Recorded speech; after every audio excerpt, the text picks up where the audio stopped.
नमस्कार, मैं विमलेंदु चैतन्य और आप देख रहे हैं अब तक बिहार। चैतन्य कम्युनिकेशंस के विशेष कार्यक्रम राजनीति अब तक में आपका स्वागत है। इस संस्करण में हम बात करेंगे एक कद्दावर नेता जय कुमार पालित के पुत्र चैतन्य पालित से। हम मौजूद हैं चैतन्य पालित के ही आवास पे। गया में बजाजा रोड में इनका आवास है, पैतृक घर है। आपको बता दें कि ये कद्दावर नेता राष्ट्रीय स्तर पर खूब ख्याति प्राप्त की थी। इनके जैसा कोई नेता कांग्रेस का गया के नेपथ्य में नहीं था। पहले तो ये भी कहा जाता था कि राजीव गांधी देश के नेता दिखते हैं स्मार्ट और हैंडसम और तेज तर्रार, उसी तरह गया में जय कुमार पालित हैं। जय कुमार पालित को देखने के बाद लोगों की याद ताज़ा हो जाती थी राजीव गांधी की। राजीव गांधी एक तरफ और दूसरी तरफ गया के जय कुमार पालित। ये था कद जय कुमार पालित का। आपको बता दें कि जय कुमार पालित का राजनीतिक सफ़र सन 1980 से शुरू हुआ और 5 दफ़ा उन्होंने विधानसभा चुनाव लड़ा।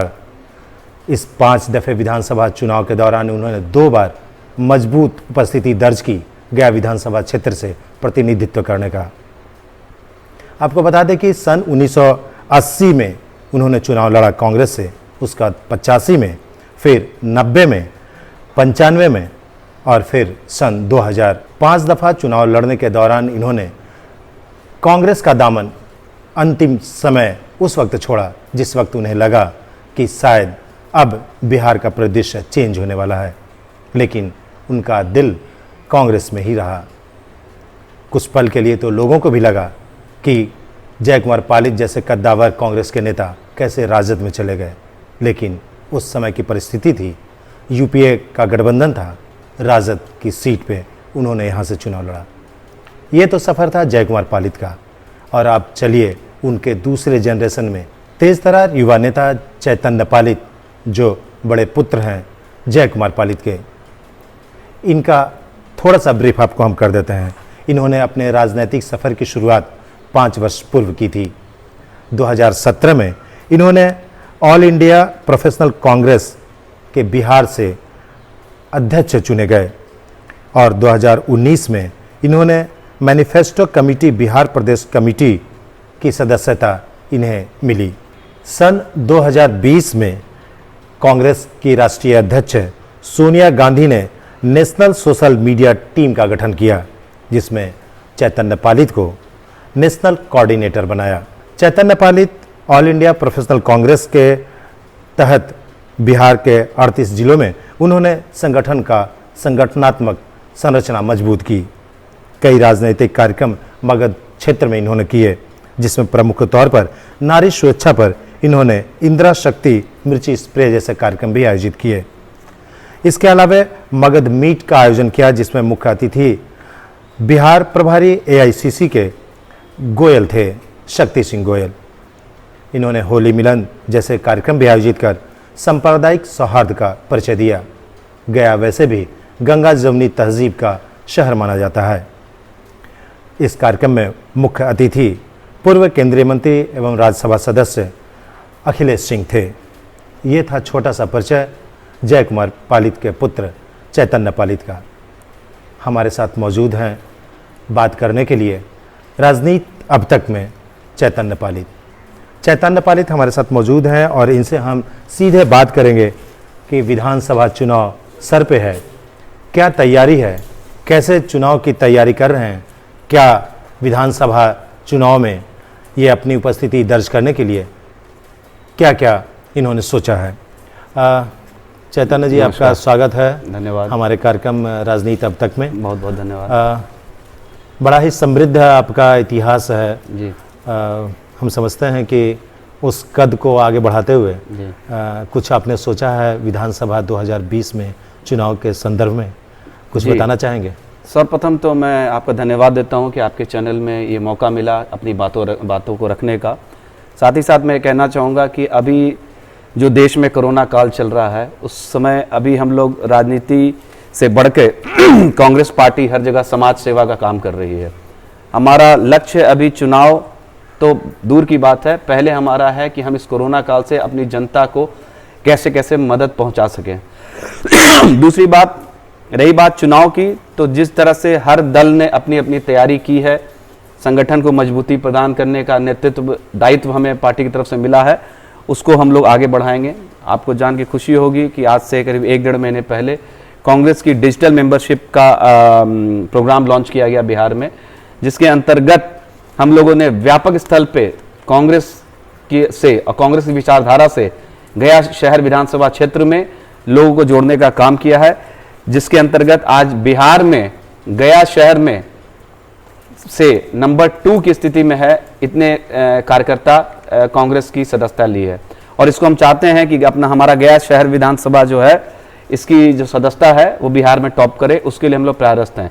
चूंकि लॉकडाउन हो गया और कोरोना की बीमारी हमारे शहर में फैल रही है, इसलिए उसको हम लोगों ने भी दरकिनार करते हुए सबसे पहले लोगों की मदद करना और लोगों के दुख में साथ खड़े रहने का काम किया है।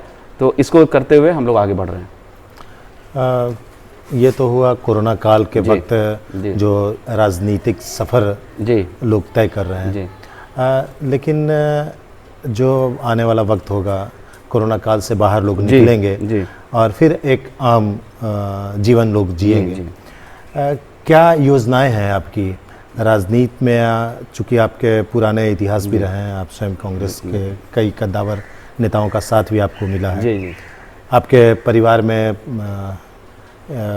वित्त मंत्री हुआ करते थे प्रणब मुखर्जी। हाँ, प्रणब मुखर्जी। उन जैसे लोगों का भी आपके साथ मिला है। जी, मैं ये कहना चाहूँगा कि हमारा परिवार मतलब आज नहीं, कई दशकों से कांग्रेस का एक सिपाही रहा है। चाहे हमारे दादाजी हों, चाहे हमारे पिताजी हों और आज मैं हूँ, और कल आगे वाला जनरेशन, चाहे मेरा बेटा अगर राजनीति में आएगा, चाहे राजनीति में नहीं भी रहेगा, तो हमारा परिवार कांग्रेसी था, है और मरते दम तक रहेगा।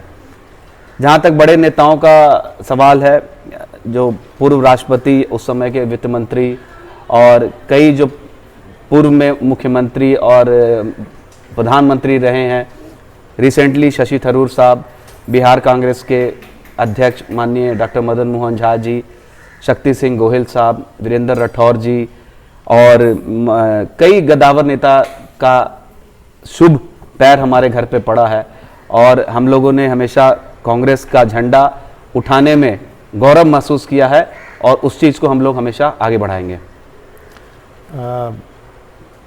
कैसे जो गया की जो राजनीति है, जी। गया का जो परिदृश्य है, जी। गया में लगातार 6ठी बार यहाँ से विधायक भी जी। हैं, मंत्री भी हैं, कई कद्दावर नेता हैं, ऐसे लोगों से कैसे सीधे सीधे आप टक्कर देखिए, लेंगे? मैं एक आपको मैं समय बदल गया है और मैं ठीक है एक राजनीतिक दल से जुड़ा हुआ हूँ, लेकिन मैं यहाँ जनता के साथ किसी प्रकार की राजनीति करने नहीं आया हूँ। मेरा एक ही लक्ष्य है कि गया को विकास के रास्ते पे लाना हमारा उद्देश्य और परम लक्ष्य है। मैंने आज से 2 साल पहले गया शहर के अंदर एक नारा बुलंद किया, गया शहर मांगे बदलाव, जिसके अंतर्गत हम लोगों ने कई रैलियां कई सभाएं की, साइकिल रैली की और कई रैली की, लोगों को उजागर किया कि गया शहर की जनता ने 30 साल में क्या खोया है। आज हम 30 साल में अगर डेवलपमेंट का काम होता तो गया शहर आज कहाँ पहुंचा होता। आज हम देखते हैं उस शहर में ये हो रहा है, इतने अच्छे स्कूल बन गए हैं, कॉलेजेस हैं, गवर्नमेंट के हॉस्पिटल हैं, तो उन सब चीज़ों से बड़ा देख के दुख होता है कि जो एक विकास की रथ जो हमारे फादर ने चलाई थी वो 1990 में आके वो जाम पड़ गई। मैं उन सम्मानित हमारे विधायक हैं और मंत्री डॉक्टर प्रेम कुमार जी हमारे गार्जियन तुल्य हैं, उनसे हमारा कोई पर्सनल डिफरेंसेस नहीं है, लेकिन हाँ वैचारिक मतभेद जरूर है। और मैं उनको कहीं भी, चाहे पब्लिक प्लेसेस में हो, चाहे कोई सभा होती है, तो मैं उन पर कोई व्यक्तिगत आरोप नहीं लगाता हूँ। मेरा कहने का मतलब है कि आपने गया शहर से को बहुत बुरी तरह बैक कर दिया है और गया की जनता को आपने 7 बार ठगा है। आपने 6 बार बोला, लेकिन एक्चुअली 7 बार है, क्योंकि 2 बार 2005 में डबल चुनाव हो गए, उपचुनाव हुए। तो 7 बार एक व्यक्ति ने गया शहर की जनता को बेवकूफ बनाया। वोट लेके पटना और दिल्ली की राजनीति करना, कभी कहना हम मुख्यमंत्री बन जाएंगे, कभी हम राज्यसभा चले जाएंगे, कभी हम गवर्नर बन जाएंगे, और गया शहर की जनता को ठेंगा दिखाकर अपना उल्लू सीधा करना और उसके बाद जनता की तरफ झांकना भी नहीं। मेरा मुद्दा गया शहर की जनता से एक ही है कि गया में बहुत ढंग से चतुर्फा डेवलपमेंट हो सकता है। अब वो कैसे होगा? गया रातों रात अमेरिका नहीं बन सकता है, गया रातों रात पटना रांची नहीं बन सकता है, लेकिन जैसे मैंने एक बात बोली, कई लोगों को कई जगह मैंने बोला कि गया धार्मिक स्थल है, चाहे बुद्धिस्ट हो या विष्णु भगवान का विष्णुपद मंदिर है, तो हमारे को मुझे ऐसा लगा कि यहां पर धार्मिक पर्यटन को बढ़ावा देने की जरूरत है। ये एक बहुत बड़ा चीज है जिसके ऊपर हम लोग आप सोचें कि शिरडी का जो ट्रस्ट है, शिरडी साईं बाबा, वो विष्णुपद मंदिर के बाद का स्थापित है। और आज शिरडी का क्या, हम लोग सब लोग साईं बाबा के दर्शन के लिए जाते हैं, साईं बाबा में आस्था है, और शिरडी साईं बाबा का कहाँ वो ट्रस्ट चला गया और कितना उस शहर की शिरडी का डेवलपमेंट हो गया। आज अगर हमारे विष्णुपद जैसा भव्य मंदिर जिसका मतलब इतना महत्व है हिंदू धर्म में, उसको डेवलप करने के लिए हम लोगों ने कोई प्रयास नहीं किया पिछले कई सालों में, 30 सालों में कोई प्रयास नहीं हुआ, तो हमारे को उस तरफ ले जाना है। दूसरी बात, युवाओं के लिए गया शहर के अंदर कोई खेलने की जगह नहीं है, कोई नॉर्मल जगह नहीं है। युवा आज की डेट में बाइक लेके इधर उधर घूमता है, तो उस ढंग से कई चीजें हैं जो हम लोग डेवलप करना चाहते हैं। 30 साल के अंदर गया शहर के अंदर एक बढ़िया सरकारी हॉस्पिटल नहीं है। आप एक मुझे सरकारी विद्यालय बता दीजिए जहां आप अपने घर के बच्चों को भेज सकते हैं। जिस दिन हमारे और आपका जैसा आदमी अपने घर के बच्चे को उंगली पकड़ के वहां जाके एडमिशन बिल से करा देगा, उस दिन समझिएगा कि सरकारी विद्यालयों का जीर्णोद्धार हो गया। अन्यथा जो आदमी थोड़ा बहुत भी अफोर्ड कर सकता है वो गवर्नमेंट स्कूल में नहीं जा रहा है। आज कोरोना काल में सबकी माली स्थिति ढीली है, मेरी आपकी सबकी। किसी को 1 रुपए की चोट है, किसी को 8 आने की चोट है, किसी को 25 पैसे की, लेकिन चोट सबको है। उस चोट को उभारने के लिए आज गवर्नमेंट को आगे आना है। गवर्नमेंट को अपनी फैसिलिटीज अच्छी करनी है। आज प्राइवेट हॉस्पिटल्स कोरोना के नाम पे ठग रहे हैं जनता को, तो अगर सरकारी हॉस्पिटल्स अच्छे होते तो जनता क्यों आ जाती, प्राइवेट में लाखों रुपए दे के क्यों जान बचाती। ये कई मुद्दे हैं और मैं इतना गया शहर की जनता से वादा करता हूं कि अगर उन्होंने आशीर्वाद दिया और गया का प्रतिनिधित्व करने का मौका मिला तो गया को 30 साल तो नहीं, लेकिन हाँ 5 साल में मैं 10 साल जरूर मेकअप करा दूंगा। ये मेरा गया की जनता से वादा है। चैतन्य जी, जैसा कि राजनीतिक के यहाँ पे दृश्य रहे हैं जी,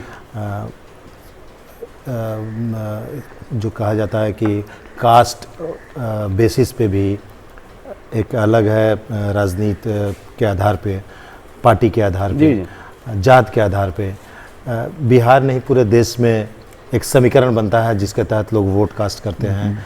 चाहे दुनिया बदलाव की बयार, विकास की बयार के बारे में जितनी भी हवाएं बहा दे, लेकिन लोग वहीं पे आके टिक जाते हैं कि ये मेरे जात का है, ये मेरे कास्ट का है, मेरे पार्टी का है। ठीक बात है। ऐसे में आप अपने को कहाँ पे मजबूत पाते हैं? देखिए, मैं तो जात की मैंने आपको पहले ही बोला, मैं जात की राजनीति करने नहीं आया हूँ, मैं यहाँ विकास की राजनीति करने आया हूँ। मेरा एक पर्पस है कि विकास के नाम पे हम वोट मांगेंगे। जैसा हमारे स्वर्गीय पिताजी ने भी हमेशा विकास के नाम पे राजनीति की, विकास के नाम पे उन्होंने वोट मांगा। ठीक है, वो 2 बार चुनाव जीते, 3 बार वो हारे, लेकिन बहुत कम मार्जिन से हारे। वो उस दौर में चुनाव हारे जब एक तरफ मंडल कमीशन था, एक तरफ कमंडल था। उस राजनीतिक ध्रुवीकरण में विधानसभा चुनाव 2000, 2500 और 3000 वोट से हारना, मैं उसको हार नहीं मानता हूं। गया की जनता ने हमेशा उनको प्यार सम्मान दिया और उनको हमेशा जाति और धर्म से ऊपर का नेता मान के उन्होंने वोट दिया। प्लस मैं ये गया की जनता से भी और पूरे हिंदुस्तान की जनता से अपील करना चाहता हूं कि आप धर्म और राजनीति राजनीति से ऊपर उठ के सोचें। आप समाज की राजनीति सोचें। समाज हमारा कैसे आगे बढ़ेगा। हम स्कूल में अपने बच्चों को भेजते हैं, ठीक है, अब उसका जो बेंच पे को पार्टनर हम नहीं जानते वो हिंदू है कि मुसलमान है या दूसरे जात का है, लेकिन क्या आप जानते हैं कि आपका बच्चा उसकी टिफिन से कुछ खा के आया कि नहीं आया? कोई माँ बाप गारंटी ले सकता है? नहीं ले सकता है। तो उसी ढंग से हमें अपनी सोच बदलने की जरूरत है। और जितने मैं युवाओं से मिल रहा हूं गया शहर में, जो युवा जनरेशन है 18 से लेकर 30 तक, मैं आपको बता रहा हूं, आप सर्वे करा लीजिएगा, इस बार विधानसभा चुनाव में 18 से 30 के जो युवा हैं वो कास्ट लाइन पे वोट नहीं करने जा रहे हैं। और एक तरफा गया की जनता ने मन बनाया है कि प्रेम जी को इस बार वो अपना मत नहीं देंगे। क्यों? क्योंकि प्रेम जी ने 30 साल में कुछ ऐसा नहीं दिया कि वो 31वें साल आके वोट मांग सकें। ये मेरा कहना है जी। हाँ, अंत में आप अपने आने वाले जो विधानसभा जी। का चुनाव होने जी, वाला है, जी। क्या मुद्दा लेके आएंगे और क्या लोगों से कहना चाहेंगे? देखिए, अभी तो खैर अभी तो कोई पार्टी ने अभी कोई डिसाइड नहीं किया है कि मैं उम्मीदवार गया का हूँगा कि नहीं होऊंगा, और भी कई लोग प्रयासरत हैं टिकट के लिए। मेरा ये कहने का मतलब है कि मैं कांग्रेस का सिपाही ही हूँ। कांग्रेस का जो भी उम्मीदवार होगा उसको मैं तन मन और धन से मदद करूंगा, और अगर मैं उम्मीदवार हुआ तो मैं बाकी नेताओं से भी एक्सपेक्ट करूंगा कि वो मुझे हर ढंग से मदद करें। मेरा मुद्दा विकास का है, मेरा मुद्दा डेवलपमेंट का है, मेरा मुद्दा सामाजिक भाईचारे और धार्मिक भाईचारे का है। गया शहर में हिंदू और मुसलमान की बहुत अच्छी पॉपुलेशन है, और जितना प्यार यहाँ हिंदू और मुसलमान भाइयों में है मैंने शायद ही कहीं देखा है। वो अलग बात है कि चुनाव के समय कुछ अफवाहें उड़ाकर और उसका वोटों का ध्रुवीकरण किया जाता है, अन्यथा हमारा घर आप देख लीजिए, हमारा घर 3 तरफ से मुस्लिम एरिया से घिरा हुआ है, 3 तरफ से, लेफ्ट राइट बैक साइड। लेकिन हम लोग तो पड़ोस को भी, सामने बॉटम ब्लीच को भी सब हम लोग परिवार ही मानते हैं। तो मैं भाईचारे के नाम पे, विकास के नाम पे, और गया को एक स्मार्ट सिटी का दर्जा, और गया को कैसे डेवलपमेंट होगा, कैसे युवाओं का डेवलपमेंट होगा। दूसरी बात है, मैं प्रमुख बात आज से कहना चाहूंगा, अगर गया में जनता ने मुझे सम्मान और आशीर्वाद दिया तो ये जो बोर्ड लगता है ना गया में कि माननीय फलाना के कर कमलों से रोड का उद्घाटन, ये सिस्टम से का मैं घोर विरोधी हूं, और मैं इस सिस्टम को खत्म करना चाहता हूं। कारण क्या है कि रोड बनता है, नाली बनती है, स्ट्रीट लाइट लगती है, तो मैं नहीं समझता हूं कि उसके ऊपर विधायक या सांसद के नाम की जरूरत है। क्यों? क्योंकि विधायक और सांसद को ऑलरेडी उसकी सैलरी मिलती है। मेरा ये एम है कि सपोज कीजिए मैंने आपकी गली का रोड बनवाया, तो उस गली के और मोहल्ले के लोगों से बातचीत करके वहां के जो सम्मानित कोई स्वतंत्रता सेनानी रहा हो, कोई प्रिंसिपल रहा हो, जिसका सामाजिक कंट्रीब्यूशन हो, तो मैं चाहता हूं कि उस बोर्ड पे वो लिखा है कि उनकी याद में ये रोड का निर्माण किया गया। उसमें विधायक और एमपी के नाम की जरूरत नहीं है। और अगर ऐसा हुआ, अगर मैं गया से विधायक हुआ, तो ये चलन आप देखिएगा पहले शिलान्यास से ही गया की जनता को दिख जाएगा।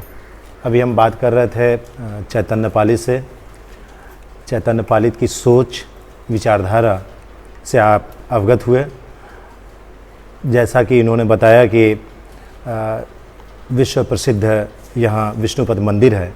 आखिर क्यों विष्णुपद मंदिर, शिरडी जैसा मंदिर क्यों नहीं बन पाया? क्यों नहीं उतनी ख्याति मिली? क्यों नहीं उतनी ऊंचाई मिली? ये इनका मुद्दा होगा। दूसरी तरफ आपको बता दें कि सांप्रदायिक सौहार्द और गंगा जमुनी तहजीब का पूरा पोषक है, पूरा समर्थक है ये चैतन्य पालित का पालित पूरा परिवार। जैसा कि इन्होंने बताया कि 3 तरफ से मुस्लिम परिवार से घिरा हुआ एक परिवार जय कुमार पालित का परिवार है। ऐसे में विकास की बयार बहाने की बातें तो सभी करते हैं। गया शहर को एक नई ऊंचाई देने की, एक नई उड़ान देने की, पंख लगाने की बातें सभी करते हैं। युवाओं का एक हवा चला है। देखते हैं कि इस शहर को क्या वही 30 साल या फिर एक नई उड़ान के लिए युवाओं को बागडोर मिलेगी। ऐसे में चैतन्य पालित, उनका परिवार, जैसा कि हमने पहले भी बताया कि जय कुमार पालित जिस विचारधारा के थे, जिस विचार के पोषक थे, वो विचार आज भी इनके परिवार में मौजूद है। अब देखना ये होगा कि जब इन्होंने तो एक और बात बहुत ही अच्छी बोली कि अगर इन्हें पार्टी से मिलता है तो ठीक है, नहीं तो ये बागी नहीं बनेंगे। इनका पूरा परिवार कभी बागी नहीं रहा है, इसलिए ये उनको समर्थन देंगे जो कांग्रेस से वफादारी के साथ मैदान में आएंगे। कैमरा के पीछे हमारे रविचंद्र पांडे के साथ मैं विदा लेता हूँ, विमलेंदु चैतन्य। अगले संस्करण में फिर एक युवा, तेज़, धारदार और नई सोच लेकर आने वाले युवा से मुलाकात करेंगे और देखेंगे कि गया की तकदीर, तदबीर बदलने में क्या कुछ कर पाएंगे लोग। विमलेंदु चैतन्य को यहीं इजाज़त दीजिए। और हमारे साथ चैतन्य पालित ने भी बड़े खुलकर बेबाकी से इन्होंने अपनी बात रखी। सभी को, अब तक के दर्शक को एक बार पुनः धन्यवाद, नमस्कार।